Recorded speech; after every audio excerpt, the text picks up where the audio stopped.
ഇന്നേ ദിവസം പരിശുദ്ധാത്മാവിൻ്റെ സ്നാനം, അഭിഷേകത്തിൻ്റെ സ്നാനം നമുക്ക് ലഭിക്കുന്നതിന് വേണ്ടി ഒരു നിമിഷം പ്രാർത്ഥിക്കുവാൻ വേണ്ടി പോവുകയാണ്. പരിശുദ്ധാത്മാവിൻ്റെ ആ അഭിഷേകത്തിലുള്ള സ്നാനം ലഭിക്കാത്തവർക്ക് വേണ്ടി പ്രത്യേകമായി പ്രാർത്ഥിക്കുന്നു. അങ്ങനെയുള്ളവർക്ക് അത് ലഭിക്കുന്നതിന് വേണ്ടി ഇന്നേ ദിവസം പ്രാർത്ഥിക്കുകയാണ്. പരിശുദ്ധാത്മാ സ്നാനം ലഭിക്കുന്നതിന് വേണ്ടി നമ്മൾ വിശ്വസിക്കേണ്ട ഒരു കാര്യം എന്താണ്? യേശുക്രിസ്തു എനിക്ക് വേണ്ടി, നിനക്ക് വേണ്ടി കാൽവരി മലമുകളിൽ പാപപരിഹാര ബലിയായി തീർന്നു. നിന്റെ പാപങ്ങളുടെ ശിക്ഷ യേശു ഏറ്റെടുത്ത് ക്രൂശിൽ നിന്നെ നീതീകരിച്ചു തൻ്റെ പരിഹാര ബലിയിലൂടെ. 2 കൊരിന്തോസ് 5:21 നാം എല്ലാവരും ദൈവത്തിൻ്റെ നീതിയാകേണ്ടതിന് പാപമറിയാത്തവനെ ദൈവം നമുക്ക് വേണ്ടി പാപമാക്കി തീർത്തു. എവിടെയാണ് അത് സംഭവിക്കുന്നത്?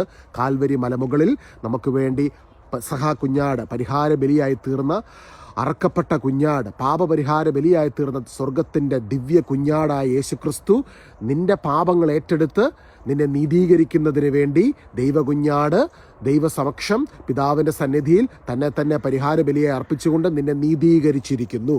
ഇത് വിശ്വസിക്കുക. ഹല്ലേലൂയ. നിന്നെ നീതീകരിച്ച ദൈവം, കുരിശിൽ സകലതും പൂർത്തീകരിച്ചവൻ ഉയർത്തെഴുന്നേറ്റ് ഇന്ന് പിതാവിൻ്റെ വലതുഭാഗത്ത് അവിടുന്ന് ഇരിക്കുകയാണ്, സകലത്തെയും അടക്കി വാഴുന്നവനായി. ഇന്ന് ആ ദൈവം നിന്നെ അഭിഷേകം ചെയ്യുകയാണ്. ഈ അഭിഷേകം എന്നുള്ളത് നിന്നെ ദൈവം തൻ്റെ പരിഹാര ബലിയിലൂടെ നീതീകരിച്ചിരിക്കുന്നു എന്ന് നീ വിശ്വസിക്കുന്നതിന് നിനക്ക് ലഭിക്കുന്ന ഒരു മുദ്രയാണ്, ഒരു അടയാളമാണ്. നമുക്ക് പ്രാർത്ഥിക്കാം. റോമാലേഖനം 5:1 വിശ്വാസം വഴി നീതീകരിക്കപ്പെട്ട നമുക്ക് നമ്മുടെ പിതാവായ ദൈവവുമായി സമാധാനത്തിലായിരിക്കും. പിതാവെ പ്രാർത്ഥിക്കുന്നു, ഇനി സുവിശേഷ സത്യം പ്രസംഗിക്കപ്പെട്ടപ്പോൾ ഇത് കേട്ടുകൊണ്ടിരുന്ന ഓരോ വ്യക്തികൾക്കും, മക്കൾക്കും, അങ്ങയുടെ മക്കൾക്ക് പരിശുദ്ധാത്മാവാം ദൈവത്തെ അവിടുന്ന് ദാനമായി നൽകുന്നതിനായി നന്ദി പറഞ്ഞു. യേശുവിൻ്റെ കുരിശിലെ പൂർത്തീകരിച്ച പ്രവൃത്തിക്ക് ശേഷം, ആ പാപപരിഹാര ബലിക്ക് ശേഷം, ഏക ബലിക്ക് ശേഷം കർത്താവെ അവിടുന്ന് സ്വർഗത്തിലേക്ക് ഉയർത്തെഴുന്നേറ്റു. അവിടുന്ന് സ്വർഗത്തിൽ പിതാവിൻ്റെ വലതുഭാഗത്ത് ഇരുന്നതിന് ശേഷം അവിടുത്തെ വാഗ്ദാനമാകുന്ന പരിശുദ്ധാത്മാവിനെ അവിടുന്ന് ശിഷ്യന്മാർക്കും ആദിമ സഭയിലേക്ക്, അമ്മ മാതാവും ശിഷ്യന്മാരും കർത്താവിൽ വിശ്വസിച്ചത് ഏകദേശം യേശുവിൽ വിശ്വസിച്ച് 120 പേര് ഒരുമിച്ച് കൂടി ഇരിക്കുമ്പോൾ അവരിലേക്ക് പരിശുദ്ധാത്മാവ് കടന്നു വന്നു. ഈശോയുടെ ശുശ്രൂഷയ്ക്കും പരിശുദ്ധാത്മാവിൻ്റെ അഭിഷേകം ഈ 120 പേരിലേക്ക് കടന്നു വരുന്നതിനും ഇടയിൽ നടന്ന ഏറ്റവും വലിയ സംഭവം, കർത്താവെ അവിടുന്ന് കുരിശിൽ ഞങ്ങൾക്ക് വേണ്ടി സകലതും പൂർത്തീകരിച്ച് അവിടുത്തെ പാപപരിഹാര ബലിയാണല്ലോ. അതിനുശേഷം അവിടുന്ന് ശിഷ്യന്മാരോട് പറഞ്ഞു, ഞാൻ പിതാവിൻ്റെ അരികിലേക്ക് ഉയർത്തെഴുന്നേറ്റ കർത്താവ് ഇപ്രകാരം പറഞ്ഞല്ലോ, പരിശുദ്ധാത്മാവിൻ്റെ ശക്തി ലഭിക്കുന്നത് വരെ നിങ്ങൾ കാത്തിരിക്കുക. നിങ്ങളുടെ മേൽ പരിശുദ്ധാത്മാവിൻ്റെ ശക്തി പരിശുദ്ധാത്മാവ് വന്നു കഴിയുമ്പോൾ നിങ്ങൾക്ക് ശക്തി ലഭിക്കും. നിങ്ങൾ ജെറുസലേമിലും സമരിയയിലും ജൂദയായാലും ലോകത്തിൻ്റെ അതിർത്തികൾ വരെയും എനിക്ക് നിങ്ങളെ സാക്ഷികളായിരിക്കും. യേശുവെ, അങ്ങേക്ക് സാക്ഷ്യമുള്ള ജീവിതം നയിക്കുവാൻ, വിശുദ്ധ ജീവിതം നയിക്കുവാൻ ഈ ആത്മാവിൻ്റെ അഭിഷേകം ആവശ്യമാണല്ലോ.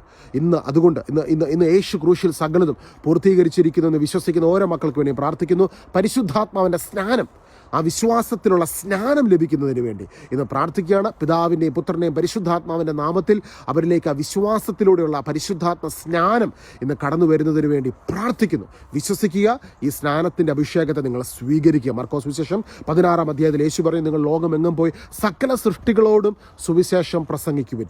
വിശ്വസിക്കുകയും സ്നാനം സ്വീകരിക്കുകയും ചെയ്യുന്നവൻ രക്ഷ പ്രാപിക്കും.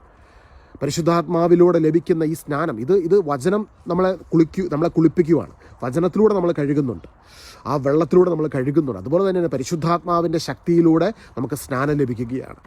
ജലത്തിലുള്ള ആ സ്നാനം എന്ന് പറയുമ്പോൾ അത് നമ്മൾ വിശ്വാസത്തിൽ, ജലത്തിൽ, ബാപ്റ്റിസത്തിൽ സ്നാനം നൽകുന്നു, അല്ലേ? അതുപോലെ തന്നെ ഈശോയെ നോക്കി യോനാൻ സ്നാപകൻ ഇപ്രകാരം പറഞ്ഞത്. യോനാൻ സ്നാപകൻ ജലത്തിൽ സ്നാനം നൽകിക്കൊണ്ടിരുന്നപ്പോൾ ഈശോ സ്നാനം സ്വീകരിക്കാൻ കടന്നു വന്നപ്പോൾ എന്താ പറഞ്ഞത് യോനാൻ സ്നാപകൻ? എൻ്റെ പിന്നാലെ വരുന്നവൻ എന്നെക്കാളും ശക്തൻ, അവൻ നിങ്ങളെ പരിശുദ്ധാത്മാവിനാലും അഗ്നിയാലും സ്നാനപ്പെടുത്തും. അപ്പോൾ ഇന്ന് ആ സ്നാനം അപ്പസ്തോലന്മാർ അപ്പർ റൂമിൽ സ്വീകരിച്ച ആ സ്നാനം, ആ അഗ്നിയുടെ അഭിഷേകം, ആ പരിശുദ്ധാത്മാവിൻ്റെ സ്നാനം, വിശ്വസിക്കുകയും സ്നാനം സ്വീകരിക്കുകയും ചെയ്യുന്നവൻ രക്ഷ പ്രാപിക്കും. ആ വിശ്വാസത്തിലുള്ള പരിശുദ്ധാത്മാവിൻ്റെ സ്നാനം ഇന്ന് ഞങ്ങളുടെ നടുവിലേക്ക് അയക്കപ്പെടുന്നതിനെ നന്ദി പറയുന്നത്. കേട്ടുകൊണ്ടിരിക്കുന്ന ഓരോ സ്ഥലങ്ങളിലും വീടുകളിലും ഞങ്ങളുടെ നടുവിൽ ആത്മാവിൻ്റെ സ്നാനത്തിൻ്റെ അഭിഷേകം കടന്നു വരുന്നതിനെ നന്ദി പറയുന്നു. ചില വ്യക്തികൾക്ക് ഒരു തണുപ്പായിട്ടായിരിക്കും, ചിലർക്ക് ചൂടായിട്ടായിരിക്കും, ചിലർക്ക് തല മുതൽ കാല് വരെ ഒരു തരിതരിപ്പായിട്ടായിരിക്കും, ചിലപ്പം ശരിക്കും ദൈവത്തിൻ്റെ ശക്തി ഇങ്ങനെ ഒന്ന് അറിയപ്പെടുന്ന ഒരു അനുഭവമായിരിക്കും. മുട്ടോളം അരയോളം വരെ നമ്മളിങ്ങനെ മുങ്ങിത്താഴുന്ന വെള്ളത്തിലൊക്കെ നമ്മൾ താഴുമ്പോൾ എന്നുള്ളൊരു ഫീലില്ലേ? നമ്മൾ തോട്ടിലോ അല്ലെങ്കിൽ കായലിലോ ഒക്കെ കടലിലോ ഒക്കെ നിങ്ങൾ സ്വിമ്മിങ്ങിന് പോയിട്ടുണ്ടെങ്കിൽ വെള്ളത്തിൽ മുങ്ങി താഴുന്ന പോലത്തെ ഒരു അനുഭവം പരിശുദ്ധാത്മ അഭിഷേകത്തിലൂടെ അത് സംഭവിക്കുന്നതിനായി നന്ദി പറയുന്നത് സംഭവിക്കട്ടെ യേശുവിൻ നാമത്തിൽ തന്നെ. ആമേൻ.